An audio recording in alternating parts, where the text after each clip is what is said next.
Chairman fishermen کو operative society Abdulbarr نے lock down کے شکار جزیرہ بھٹ میں کھانے پینے کے لیے راشن تقسیم کیا، جبکہ کراچی فش ہاربر کی اچانک بندش سے ماہی گیروں کے مسائل میں اضافہ ہو گیا۔ چیئرمین فشرمین عبدالبر کے مطابق اسٹیک ہولڈرز کو بلا کے ایٹ لیسٹ، کیونکہ اندر لوگوں کی فیکٹریز ہیں، لوگوں کا مال آتا ہے، لانچیں جو ہیں وہ آئی ہوئی ہیں رات سے، ان کو تو علم نہیں ہے یہ لیٹ نائٹ کہیں لیٹر ایشو ہوا تو اب جو لانچیں آئی ہوئی ہیں ان کو علم نہیں ہے، تو وہ لوگ جو ہے وہ انسسٹ کر رہے ہیں کہ جی ہمارا مال اتاریں، تو جبکہ ہم نے سٹاف وغیرہ وہاں سے ہٹا لیا ہے، ہم نے اپنی مارکیٹس بند کر دی ہیں، جو گورنمنٹ کا آرڈر ہے ہم نے تو اس کو فالو کرنا ہے، لیکن یہاں پر واقعی یہ مسئلہ جو ہے وہ ایسا ہے کہ اس کو جو ہے وہ میں سمجھتا ہوں کہ اگر یہاں پر ایس او پیز کو جو ہے وہ پراپر وہ دیکھ لیا جائے، کیونکہ ہم نے احکامات کے مطابق جو ہمیں احکامات ملے تھے اس کے مطابق آپ نے دیکھا 2-3 دن پہلے ہم نے ایک وہاں پر سینیٹائزر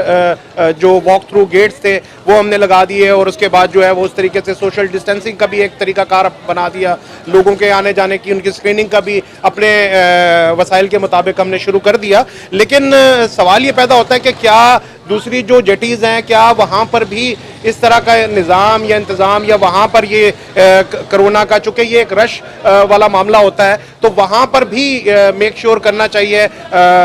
سیکرٹری فشریز کو۔ چیئرمین فشرمین عبدالبر کے مطابق ماہی گیروں کے دیرینہ مسائل حل کرنے اور وفاقی حکومت کی جانب سے ماہی گیروں کے روزگار کو لگائی جانے والی پابندی ختم کرانے کے لیے ہر ممکن کوشش کی جا رہی ہے، جبکہ اس موقع پر ڈائریکٹر آصف بھٹی، شوکت حسین، آصف مقصود اور دیگر افسران بھی موجود تھے۔ Nadeem Siddiqui, M7 news, Karachi.